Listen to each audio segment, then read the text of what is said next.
Hello નમસ્કાર વિદ્યાર્થી મિત્રો. તો વિદ્યાર્થી મિત્રો, પ્રથમ પરીક્ષા 2025-26 ધોરણ 9 વિષય છે ગુજરાતી. તો વિદ્યાર્થી મિત્રો, પ્રથમ પરીક્ષાના પેપરનું સોલ્યુશનની ચર્ચા કરીએ તો ગુજરાતી 50 ગુણનું પ્રશ્નપત્ર છે. વાત કરીએ વિભાગ એ, એટલે એમાં ગદ્ય વિભાગ આવેલો છે વિદ્યાર્થી મિત્રો. એની અંદર આપણને કીધું છે કે નીચેના પ્રશ્નોના એક વાક્યમાં ઉત્તર લખો. પ્રત્યેકના 1 ગુણ છે. 2 પ્રશ્નો છે, 2 ગુણનો છે. મનુભાઈ પંચોળીનું ઉપનામ જણાવો. તો મનુભાઈ પંચોળીનું ઉપનામ દર્શક છે. બીજો પ્રશ્ન છે સખી માર્કડી પાઠકના સાહિત્ય પ્રકાર જણાવો. તો જવાબ છે વિદ્યાર્થી મિત્રો, સાહિત્ય પ્રકાર પ્રવાસ નિબંધ છે.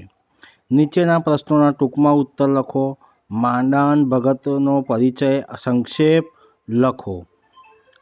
બીજો પ્રશ્ન છે અમૃત કાકીની દીકરીએ માને મંગુ વિશે શું સંભળાવ્યું. અથવાનો પ્રશ્ન છે અમેરિકાના ખેલાડીઓને લેખકે કઈ ચેલેન્જ કરી. ત્યારબાદ ક વિભાગ છે વિદ્યાર્થી મિત્રો, નીચેના પ્રશ્નોના વિસ્તારમાં ઉત્તર લખો. તો મંગુને દવાખાને મૂકવા જતાં પહેલાં અમૃત કાકીની માનસિક સ્થિતિનું વર્ણન કરો. અથવા માર્કેડિયા ઋષિને કથા તમારા શબ્દોમાં લખો.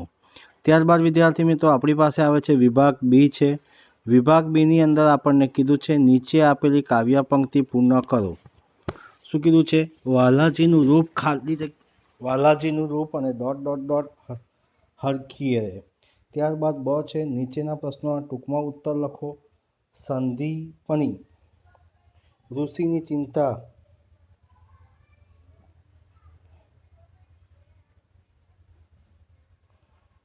તમારા શબ્દોમાં વ્યક્ત કરો.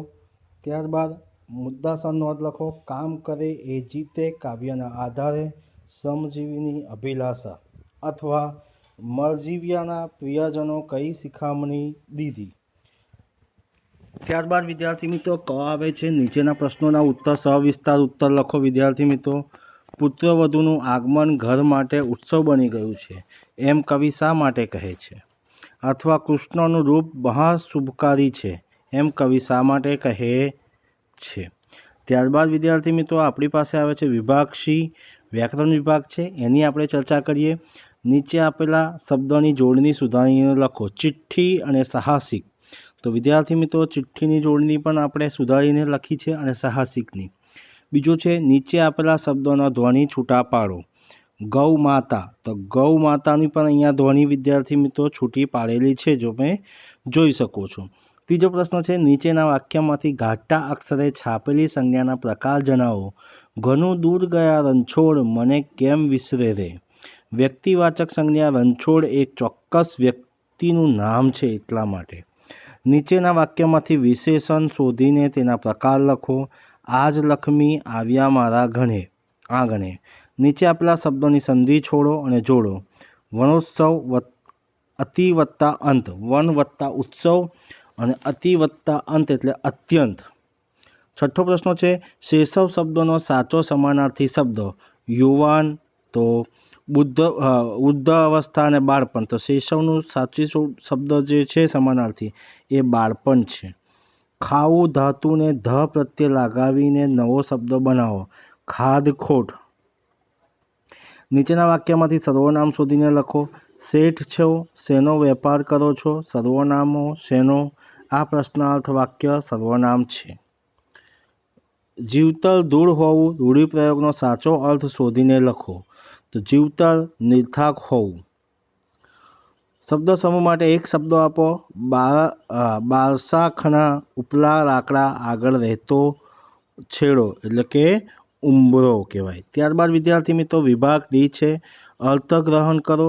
બરાબર છે. નીચે આપેલી પંક્તિનો વિચાર વિસ્તાર કરો અને પત્ર લેખન. ત્યારબાદ ગદ્યખંડ વાંચીને એના પ્રશ્નોના જવાબનું સોલ્યુશન કરો. તો વિદ્યાર્થી ત્યારબાદ આપણી પાસે વિદ્યાર્થી મિત્રો નિબંધ આવે છે. મને શું થવું ગમે છે, નદીની આત્મકથા. તો વિદ્યાર્થી મિત્રો વિચાર વિસ્તારની ચર્ચા કરીએ તો નીચેની દૃષ્ટિ તેના 9 કરે જે મોટા કહેવાય. સતલાંગન જો સિંહ કરે તોય તૃણ નહીં ખાય. પ્રસ્તુત સુભાષિતમાં સિંહના આપેલા ઉદાહરણ દ્વારા આપણે સદાચારી અને સંસ્કારી માણસોને મનોબળનું દર્શન થાય છે. સિંહને 100 દિવસના ઉપવાસ કરવા પડે તો પણ તે ભૂખથી લાચાર થઈને ક્યારેય ઘાસ ખાતો નથી. આવી રીતે અનેક મુસીબતો આવી પડે તોય સંસ્કારી માણસ પોતાના નીતિ ધર્મ ક્યારેય ચૂકતો નથી.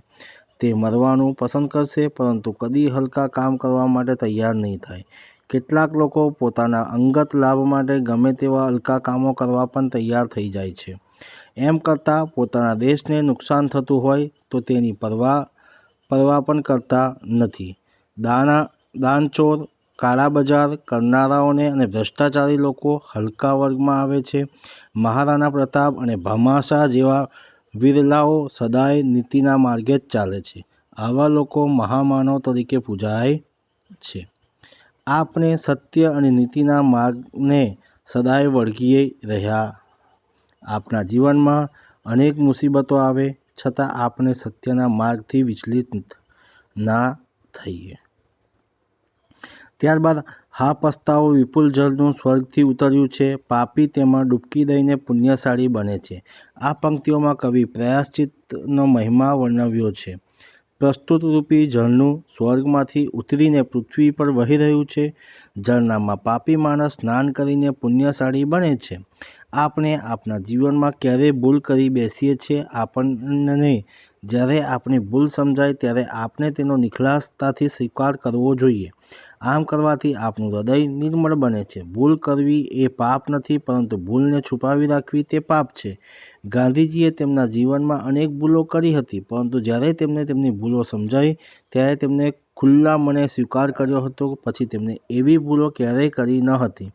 આપણે પણ આપણી ભૂલોનો એકરાર કરતા રહીશું તો આપણી ભૂલોનું પ્રમાણ ઘટી જશે.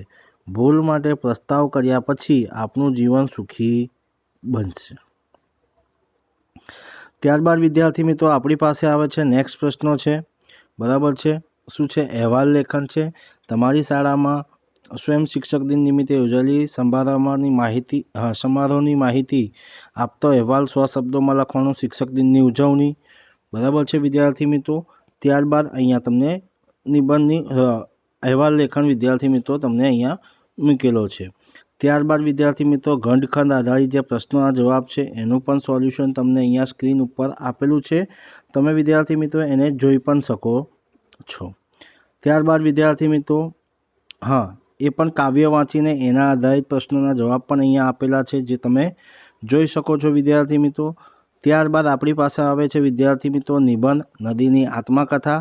તેનું પણ અહીંયા સોલ્યુશન તમને વિદ્યાર્થી મિત્રો સ્ક્રીન ઉપર આપેલું છે, જે તમે સ્ક્રીનશોટ લઈને પણ તમે એને લખી શકો છો. પછી નેક્સ્ટ નિબંધ આવે છે મને શું થવું ગમે. એનું પણ નિબંધ અહીંયા વિદ્યાર્થી મિત્રો તમને આપેલું છે, તમે જોઈ શકો છો અને એને પણ તમે લખી શકો છો. તો વિદ્યાર્થી મિત્રો આ હતું ધોરણ 9 વિષય છે ગુજરાતીનું પ્રશ્નપત્રનું સોલ્યુશનની ચર્ચા કરી. તો વિદ્યાર્થી મિત્રો આ વિડીયો તમને ગમ્યો હોય તો લાઇક કરજો, શેર કરજો અને કમેન્ટ કરજો. જો ચેનલને સબસ્ક્રાઈબ ના કરી હોય તો સબસ્ક્રાઈબ કરવાનું પણ ભૂલતા નહીં. જય હિન્દ, જય ભારત.